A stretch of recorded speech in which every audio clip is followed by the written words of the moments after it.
வணக்கம். சமீபத்தில் 2 பேர் ஆணவ படுகொலை செய்யப்பட்டிருக்காங்க. கடந்த ஆட்சி காலத்திலையும் தொடர்ச்சியாக ஆணவ படுகொலை நடந்ததை நம்மளால் பார்க்க முடிஞ்சது. அதே அவலம் இந்த ஆட்சியிலையும் தொடருது.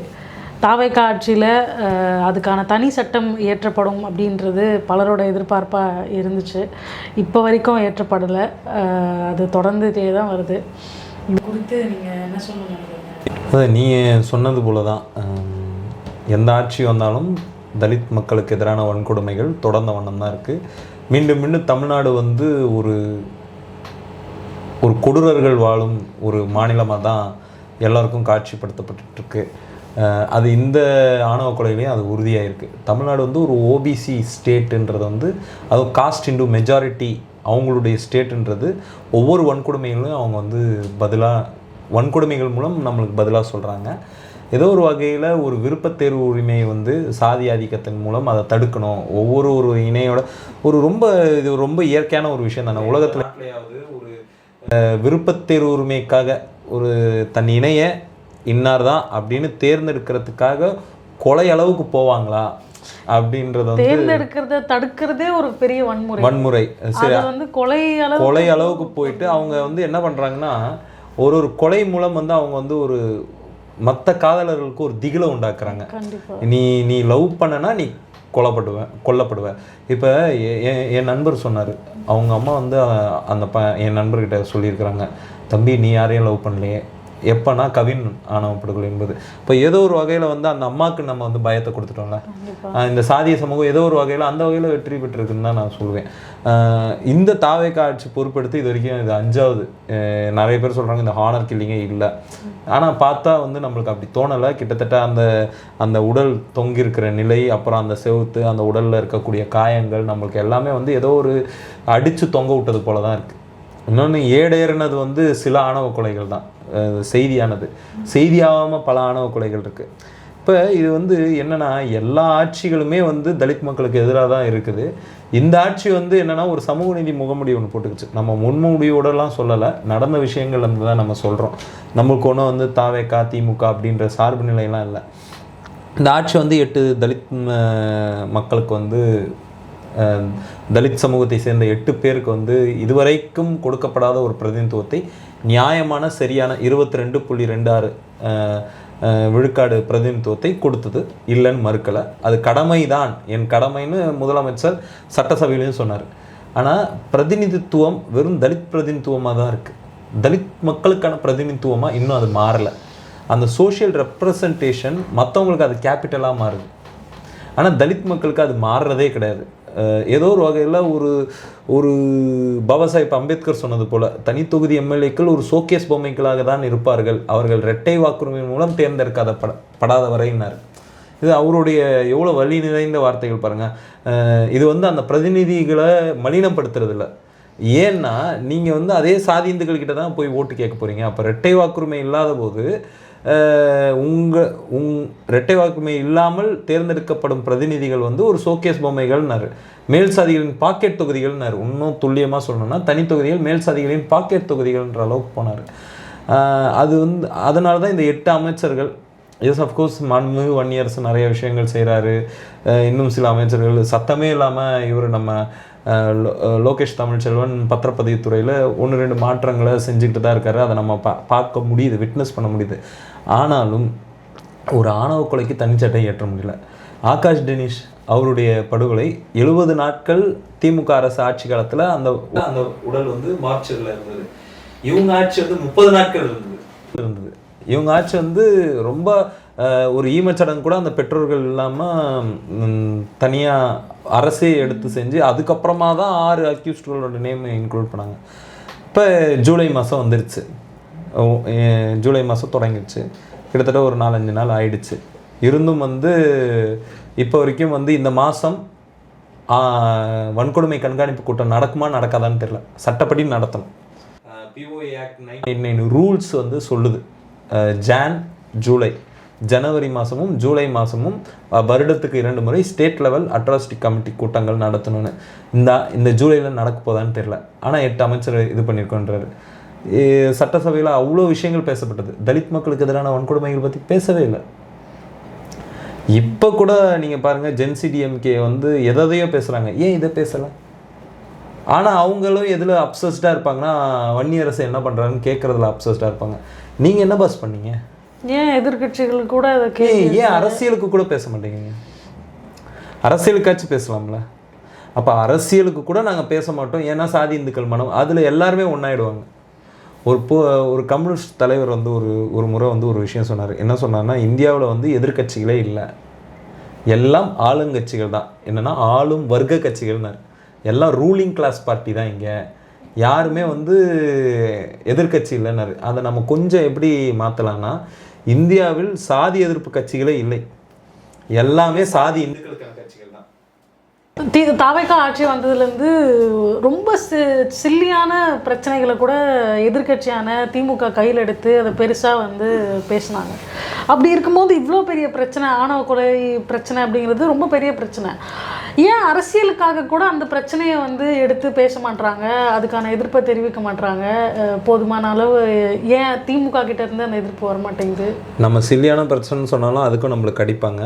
சரி, சில நல்ல பிரச்சனைகளும் எடுத்தாங்க, பல சில்லியான பிரச்சனைகளையும் எடுத்தாங்க. சில்லியான பிரச்சனை இப்போ அந்த புரோட்டோகால் மாதிரியான விஷயங்கள் கூட எடுத்தாங்க. ஆமாம், நீங்கள் சொல்லக்கூடியது எனக்கு புரியுது. புரோட்டோகால் மரபு இதை பிடிச்சிட்டு தான் தொங்கிட்டு இருந்தாங்க. சட்டசபையில் என்ன மரபு, புரோட்டோகால் என்ன, சரி ரைட்டு பண்ணுங்க, தப்பு கிடையாது. ஆனால் அது பண்ணணுமா கேட்டால் சில நேரங்களில் பண்ணி தான் ஆகணும். சில மரபுகள் மீறப்படக்கூடாது. மக்களுக்கான மரபுகளாக இருக்கும் பொழுது, ஒரு ஆதிக்கத்தை எதிர்க்கக்கூடிய மரபாக இருக்கும்போது அந்த மரபு தொடரணுன்ற நினைக்கிறது வந்து அது சரிதான், நம்ம இல்லைன்னு. ஆனால் நீங்கள் கேட்ட கேள்வி இருக்குல்ல, ஏன் இதை ஒரு அரசியலுக்காக கூட எடுக்கலைன்னா எடுக்க மாட்டாங்க. நீங்கள் வந்து ஒன்றும் வேணாம், வேங்கை வயலை எடுத்துக்கோங்க. வேங்கை வயலை எத்தனை கட்சிகள் உண்மையிலேயே அதை யார் பேசிகிட்டு இருந்தா? வேங்கை வயலை திமுகவுக்கு எதிரான பரப்புரையில் அதிமுக பயன்படுத்துச்சா? எந்த அளவுக்கு பயன்படுத்துச்சு? தலித் மக்கள் சேரிகளுக்கு வரும்போது பயன்படுத்துச்சு. ஆணவ கொலைகளை பற்றி அதிமுக பேசுச்சா? தாவேக்கா பேசுச்சா? மாநாட்டில் தீர்மானம் நிறைவேற்றினாங்க. அந்த தீர்மானத்தை நாங்கள் இப்படி ஒரு தீர்மானம் நிறைவேற்றிருக்கோன்னு மாநாட்டில் விஜய் படித்தாரா? ஆனால் நிறைவேற்றணும்னு பத்திரிகை செய்திகளை அறிக்கையாக கொடுத்தாரு. அப்போ வெளிப்படையாக பேச முடியாது. ஏன் பேச முடியாது? என்னால் ப்ரோ தலித் இது இப்படி நான் பேசினேன்னா எனக்கு ப்ரோ தலித்துன்னு நினச்சிடுவாங்க. எப்போ நீங்கள் யாருமே ப்ரோ தலித்தாக இருக்க வேண்டாம், ஆன்டி தலித்தாக இல்லாமல் இருங்க. ப்ரோ தலித்தாக யாருமே இருக்க சொல்ல. யார் கேட்டா? தலித் மக்கள் கேட்டாங்க, எனக்கு ஆதரவானவங்களாம் பாருங்க, எனக்கு எதிரானவங்களாம் இல்லாமல் இருந்தாலே போதும். என் வளர்ச்சியை நான் பார்த்துப்பேன், எனக்கான வாழ்க்கையை நான் வாழ்ந்துப்பேன். இப்படி தான் வாழ்ந்துட்டு இருக்காங்க தலித் மக்கள். அப்போ இதுலேயும் வந்து ஏதோ ஒரு வகையில் ஒரு மாபெரும் கம்யூனிஸ்ட் தலைவர் சொன்னார் ஒரு முறை. அது வந்து ஒரு வர்க்கம் சார்ந்து சொன்னார். அது எப்படி இருக்குன்னா, இந்தியாவில் வந்து எதிர்கட்சிகளே இல்லை, எல்லாமே ஆளும் வர்க்க கட்சிகள்னாரு. நம்ம அதை கொஞ்சம் எப்படி மாற்றலாம்னா, இந்தியாவில் ஆண்ட ஆளும் கட்சிகளை வச்சு நம்ம ஒரு முடிவுக்கு என்ன வரலாம்னா, இந்தியாவில் சாதி எதிர்ப்பு கட்சிகளே இல்லை, எல்லாம் சாதி இந்துக்களுக்கான கட்சிகள் தான். அதுதான் தமிழ்நாட்டிலே இருக்குது. நீங்கள் தமிழ்நாட்டில் இப்போ இப்படி ஒரு 5 ஆணவ கொலைகள், மற்ற கொலைகளை பற்றி பேசுகிறாங்க. பேசணுமா கேட்டால் பேசணும், ஏன்னா எல்லாம் உயிர்கள் தான். ஏன் எல்லாத்தையும் உயிர்களாக பார்க்குறேன்? நீங்கள் தலித் மக்களோட உயிர்களை ஏன் உயிர்களாக பார்க்கல? அது ஒரு பிரச்சனையாக கூட பேச மாட்டேன்றீங்க பாஸ். அப்போ ஏதோ ஒரு வகையில் நீங்கள் கொடுக்கக்கூடிய இம்பார்ட்டன்ஸ் எதுக்கானதாக இருக்குது? தமிழ்த்தாய் வாழ்த்துக்கு கொடுக்குற இம்பார்ட்டன்ஸ் ஏன் தமிழ் குடின்றீங்களே? இவங்க தான் வந்து முதல் தமிழ் குடி அப்படிலாம் சொல்கிறீங்களா? தலித் மக்கள் தான் இந்த ஜீனே இதுதான், இதிலேருந்து பிரிந்தவங்க அப்படிலாம் சொல்கிறீங்களா? ஏன் வந்து தமிழ்த்தாய் வாழ்த்துக்கு கொடுத்த முக்கியத்துவம் கூட இந்த தமிழர்கள் கொடுக்கல? அப்போ ஏதோ ஒரு வகை, அப்போ இந்த தமிழர்களுக்காக நீங்கள் பேசாத வர, திராவிடம்னு பேசினாலும் சரி, தமிழ் தேசியம்னு பேசினாலும் சரி, ஒரு பிரயோஜனமும் இல்லை. நான் குடிக்கிற தண்ணியில் மலம் கலப்பீங்க, நான் பைக் ஓட்டினா கை வெட்டுவீங்க, நான் வயலில் நெல் விதைச்சா வந்து ட்ரோன் வச்சு விஷத்தை பூச்சி மருந்து போடுவீங்க, நான் இப்போ வேலை செய்கிற இடத்துல போய் ஒரு பெண்ணோ ஆணோ யாரோ ஒருத்தர் காதல் வயப்பட்டா கழுத்தை வெட்டுவீங்கன்னா, இதெல்லாம் வெட்டிட்டு நீங்கள் வந்து நான் தமிழர்னு சொல்லு, நான் திராவிடர்னு சொல்லு, தமிழ் தாய் வாழ்த்துக்காக வந்து நில்லுன்னா எப்படி வந்து நிற்பான்? என் உயிரை விட தமிழ் தாய் வாழ்த்து எனக்கு முக்கியம் இல்லை. இப்படி சொன்னாலும் பிரச்சனை வரும். நீங்கள் என்ன இதை 2ஆம் பட்சமாக பார்க்குறீங்களா? நீ என்ன 2ஆம் பட்சமாக பார்க்குறேன்னு சொல்கிறேன். நான் எதையும் 2ஆம் பட்சமாக பார்க்கல. ஏன்னா கன்னியாகுமரி எல்லை மீட்பு போராட்டமாக இருக்கட்டும், கடைசியாக நடந்த காவேரி நதிநீர் பிரச்சனையாக இருக்கட்டும், எந்த போராட்டமாக தமிழர்கள் உரிமை சார்ந்த எந்த போராட்டத்தில் தலித் மக்கள் பின்னங்கால் புடரில் பட ஓடினாங்க? கிடையாது. முன்னணி படையாக முன்னணி கலான் படையாக இருந்து குண்டடிப்பட்டு செத்த வரலாறு உண்டு. நீங்கள் கன்னியாகுமரி போராட்டத்தில் இறந்தவங்களோட சமூக பின்னணி எடுத்து பாருங்கள். அதில் தலித் மக்கள் எத்தனை பேர்? கூலி உயர்வு போராட்டம், நான் கூலி உயர்வு கேட்டாலும் என்னை கொண்டிருக்கேன், எல்லை மீட்புக்கு போனாலும் கொண்டிருக்கேன். அந்த மாதிரி இப்போ தனி சட்டம் வேண்டும் அப்படிங்கிறது தான் வந்து பலரோட கோரிக்கையாக இருக்குது. அதுக்கான தேவை என்ன நினைக்கிறீங்க? தனி சட்டத்துக்கான தேவைன்னு நினைக்கிறீங்க? அந்த தனி சட்டம் கொண்டு வந்தால் என்ன மாதிரியான மாற்றம் வந்து நம்ம எதிர்பார்க்கலாம்? இல்லை, ஆக்சுவலாக என்னென்னா, நான் இதுக்கு வந்து ஒரு சின்ன வரலாறு ரீகேப் பண்ணணும்னு நினைக்கிறேன். 2017 February மாதம் அன்னைக்கு முதலமைச்சராக யார் இருந்தார்னா நம்ம ஐயா OPS இருந்தார். அவர் வந்து தமிழ்நாட்டில் ஒரு பச்சையான சட்டசபையில் ஒரு பச்சை பொய்யை சொன்னார். என்ன சொன்னார்னா, தமிழ்நாட்டில் ஆணவ கொலைகளே நடக்கலைன்னாரு. அந்த டைம் தான் சங்கர் கௌசல்யா படுகொலைலாம் நடந்த டைம்னு நான் நினைக்கிறேன், இஃப் ஐம் நாட் மிஸ்டேக்கன். நிறைய ஆணவ கொலைகள் நடந்துட்டு இருந்த டைம் அப்போ. ஆனால் தமிழ்நாட்டில் அப்படி ஒன்று நடக்கவே இல்லைங்க, எங்கள் ஆட்சியில் ஒன்று கூட நடக்கலைன்னு. இந்த மாதிரி பொய் சொல்லாமல் இருக்கிறதுக்கே ஆணவ கொலைகள் தடுப்பு சட்டம் வேணும். ஒன்று வந்து வன்கொடுமை தடுப்பு சட்டம் தான் இருக்குதேங்க, அதுவே போதுமானதுங்கன்னு சிலர் தலித் தரப்புலேருந்தும் சொல்கிறாங்க. ஒன்று தலித் தரப்புலேருந்து 1-2 செயல்பாட்டாளர்கள், ரொம்ப நெக்லிஜென்ஸ் பர்சன்டேஜ் தான் அவங்க.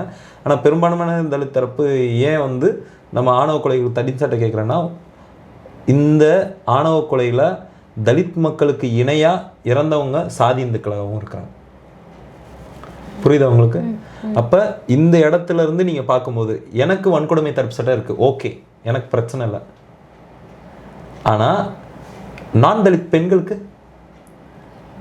இது நான் தலித் பெண்களுக்கான கோரிக்கை. ஆணவ கொலைக்கு தனிச்சட்டம் இயற்று அப்படின்னு சொல்கிறது இதை வந்து நான் சொல்லலை. ஒரு முறை உச்சநீதிமன்ற வழக்கறிஞர், முனைவர் பட்ட ஆய்வாளர், இப்போ போஸ்ட் டாக்டர்லாம் பண்ணாங்க, கிருபா முனுசாமின்னு ஒரு ஆய்வாளர் சொன்னாங்க. அவங்க சொன்ன பிறகு தான் நான் யோசிச்சேன், ஆமாம்ல, இது வந்து ஒரு நான் தலித் பெண்களுக்கான கோரிக்கை இல்லை. ஏன்னா நிறைய நான் தலித் பெண்கள் கொல்லப்பட்டிருக்கிறாங்க. இதில் நிறைய நான் தலித் ஆண்களும் சில நான் தலித் ஆண்கள் கொல்லப்பட்டிருக்காங்கன்னு நினைக்கிறேன். அப்போ ஏதோ ஒரு வகையில் இந்த திருமண தேர்வு உரிமை, இது ஆணவ படுகொலை தனிச்சட்டம்ன்றதை தாண்டி திருமண தேர்வு உரிமை பாதுகாப்பு சட்டமே ஒன்று கொண்டு வரணும். ஏன்னா இங்கே திருமண தேர்வு தான் பிரச்சனையாக இருக்குது. அப்போ வெறுமனா வந்து கல்யாணம் பண்ணுறது மட்டும் இல்லை, கல்யாணத்தை சார்ந்து சொத்தில் பங்கு எடுக்கிறதுலேருந்து நிறைய பிரச்சனை. அவங்க கல்யாணம் பண்ணிட்டாங்கன்றதுனால அவங்களோட சிவில் உரிமைகள் மறுக்கக்கூடாதுல்ல. அப்போ சிவில் உரிமைகளையும் பாதுகாக்கணும். அந்த வகையில் ஒரு பாதுகாப்பு சட்டம் தேவைப்படுது. இன்னொன்று, நம்மளுக்கு வந்து ஒரு ரெக்கார்டு வேணும். என்ன இங்கே நீ பாட்டு கொண்டுக்கிட்டே இருக்கிறவ. ஏன்னா இந்திய அரசமைப்பு சட்டத்துடைய ஆர்டிக்கல் என்ன சொல்லுதுன்னா, the disability arising out of, அப்படி தான் சொல்லுது. வெறுமனே அன்டச்சபிலிட்டி அபாலிஷன்றதோடு நின்றுல, any disability arising out of untouchable அப்படி தான் சொல்லுது. எந்த ஒரு இயலாமே நீ உண்டாக்குனாலும், தீண்டாமை என்ற பெயர். அப்போ ஒருத்தர் வந்து தான் விருப்பப்பட்டு ஒரு தேர்வு உரிமையை ஒரு தலித்தை திருமணம் செய்யும்போது நீ பண்ணுவேன்னா அது ஒரு வகை, அது தீண்டாமையிலேருந்து வெளிப்படக்கூடிய ஒரு சமூக இயலாமை தான். அப்போ இந்திய அரசு சட்டமே சொன்னதை செய்யாமல் இருக்கிறோம் நாம். இப்போ ஏதோ ஒரு வகையில் இந்திய அரசு சட்டம் முடக்கப்பட்டுள்ளதுன்னு கூட சொல்லலாம். ஆணவ கொலைகள் மூலம் ஒரு ஆணவ கொலை செய்யக்கூடியவனும் வெறுமனே அவன் ஆணவ கொலை மன்றம் செய்யல, இந்திய அரசமைப்போட ஆன்மாவை சிதைக்கிறான். அதுக்கு இந்த அரசுகளும் துணை போகுதுன்னு தான் சொல்லணும். ஆணவ படுகொலையை தடுக்க தனி சட்டம் மட்டும் போதும்னு நினைக்கிறீங்களா? இல்லை வேற எந்த மாதிரியான நடவடிக்கை அரசு தரப்புலேருந்து நடக்கணும், சமூகத்தில் எந்த மாதிரியான மாற்றங்கள் வரணும் ஆணவ படுகொலை தடுக்க அப்படின்னு நினைக்கிறீங்க? இல்லை, டெஃபினட்டாக அது முடியாது. இப்போ அம்பேத்கர் என்ன சொல்கிறாருன்னா வந்து கான்ஸ்டியூஷன் மொராலிட்டி டு பி கல்டிவேட்டட்னு தான் சொல்கிறாரு. சட்டம் போட்டு நீங்கள் எதையுமே மாற்றிட முடியாது. இந்திய அரசு சட்டத்தை தாக்கல் செஞ்சுட்டு அவர் ஆட்டின இறுதி உரை இருக்குல்ல, அது ரொம்ப முக்கியமானதுன்னு நான் பார்க்குறேன். அதில் அவர் என்ன சொல்கிறாருன்னா, நாம் வந்து எல்லாரும் சமம், ஆர்டிகல் 14, ஆர்டிகல் 15, ஆர்டிகல் 19, ஆர்டிகல் 21 எழுதிட்டோம். ஆர்டிகல் 17 அன்டச்சபிலிட்டி இஸ் அபாலிஷ்ட் எழுதிட்டோம், ரைட். ஒரு மனிதனுக்கு ஒரு வாக்கு தான். அம்பானியும் ஒரு ஓட்டு தான் போட முடியும், மோகனும் ஒரு ஓட்டு தான் போட முடியும், நவ்யாவும் ஒரு ஓட்டு தான் போட முடியும். பெண் என்பதற்காக உங்களுக்கு அரை ஓட்டம், எனக்கு ஒரு ஓட்டம், அம்பானி என்பதற்காக அவருக்கு 5 ஓட்டம் கிடையாது. அப்போ அரசியல் ஜனநாயகத்தில் நம்ம எல்லாரும் சமம்ன்ற நிலையை அடைஞ்சிட்டோம். சமூக ஜனநாயகத்தில் நம்ம வந்து இன்னும் சோஷியலாக நம்ம வந்து இன்னும் அந்த நிலையை அடையலை. இந்த நிலை தொடர்ற வர இந்த இன்இக்வாலிட்டினால அவதிப்படுற மக்கள் ஒரு காலத்தில் அரசமைப்பு சட்டத்தை தூக்கி எறிஞ்சிடுவாங்க. அந்த அபாயத்தை இன்னை வரைக்கும் யாருமே உணர்ந்ததா தெரியல. இது சட்டம் போட்டு முடிகிறதா? டெஃபினட்டாக முடியாது தான். ஆனால் இந்த சட்டம் ஏன் கேட்குறோம்? ஏதோ ஒரு வகையில் ஒரு தனி நீதிமன்றங்கள் தேவை. ஆணவ கொலைகளை வந்து விசாரிக்க தனி நீதிமன்றங்கள் போடுங்க. அது வெறுமன கொலைகள்னு இல்லை. நிறைய டிசபிலிட்டிஸ் இருக்குது. ஒரு சாதி மறுப்பு திருமணம் பண்ணவங்களுக்கு வெறுமனே கொல்லப்படுறது மட்டும் இல்லை, சிலர் வந்து சரி ஓஞ்சு போ நீ வாழ அப்படின்னா ஊருக்குள்ளே விட மாட்டேங்கிறான், தொழில் செய்ய விட மாட்டேங்கிறான், காலேஜில் படிக்க விட மாட்டேங்கிறான், சர்டிஃபிகேட் தர மாட்டேங்கிறான், சொத்துல சரியான பங்கு தர மாட்டேங்கிறான், சிவில் உரிமைகள் மறுக்கப்படுது, ஒரு அவன் விருப்பப்பட்ட கோவிலுக்கு போக முடியல, அந்த குழந்தைகள் பிறக்கிற குழந்தைகள் வந்து சமூக புறக்கணிப்பு செய்ய, இப்படி ஏகப்பட்ட டிஸ்கிரிமினேஷன். அப்போ ஏதோ ஒரு வகையில் இந்த சட்டம் எல்லாத்தையும் மாற்றிடுமான்னு கேட்டால் மாற்றாது, கேள்வி கேட்கும். சம உரிமைக்காக கேள்வி கேட்கும், அதோட சிவில் உரிமைக்காக கேள்வி கேட்கும். அப்படி கேள்வி கேட்குற ஒரு சட்டம் இருந்துட்டு தான் போட்டோமே. சட்டம் போட்டு என்னங்க மாறிட போகுது? எல்லாம் மாறிடுமா? சட்டம் போடாமல் எதுவும் மாறல, போட்டு தான் பார்ப்போமேன்றேன். வேற என்ன முயற்சிகள் எடுக்கலாம்? இது வந்து ஒரு சோஷியலாக நம்ம பண்ண வேண்டியது தாங்க. இது வந்து வெறுமனே சட்டம் போட்டு பண்ண முடியாதுன்றதை நான் முழுமையாக ஏற்கிறேன். ஏன்னா அதுதான் பாபா சாஹேப் அம்பேத்கரும் சொல்கிறாரு, இட் ஷுட் பி கல்டிவேட்டன்றாரு.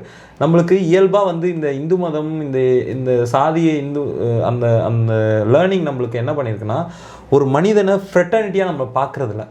நம்ம யாரையும் வந்து ஒரு சகத்துவமாக நம்ம வந்து ஒரு ஃப்ரெட்டர்னல் ஃபீலிங்கோட, ஒரு ஃபீலிங்கோட அணுகிறதே இல்லை. இங்கே எல்லாருமே தனித்தனியாக இருக்கிறோம். ஏன் ஒருத்தனோட பிரச்சனையை நம்ம கண்டுக்காமல் இருக்கிறோம்னா, ஏதோ ஒரு வகையில் இந்த சாதி வந்து நம்மளை வந்து எல்லாரையும் தனித்தனி மனிதனாக தான் பார்க்குது. நம்ம இப்போ நான் உங்களை வேற ஆளாக பார்க்குறேன், நீங்கள் என்ன வேற ஆளாக பார்க்குறீங்க, நம்ம இன்னொருத்தரை வேற ஆளாக பார்க்குறோம். இந்த பார்வையே வந்து ஒருத்தனுக்கு வந்து அவனுக்கு ஒரு வலி ஏற்படும் போது நம்ம வந்து எந்த ஒரு இடத்துலையும் வந்து நம்ம வந்து துயர் கொள்றதில்ல, அந்த துயரில் பங்கு கொள்ளணும்னு நினைக்கிறதில்ல. இந்த சாதி வந்து ஏதோ ஒரு வகையில் பரிவை வந்து அடியோட ஒழிச்சிடுச்சு. நம்ம ஒரு சக மனுஷனுக்கு பரிவு கூட கொள்றதில்ல. அப்போ அந்த விஷயங்கள், ஆனால் இந்த பரிவுலாம் கொண்டுட்டா இன்னும் நம்ம சந்தோஷமாக வாழலாம்.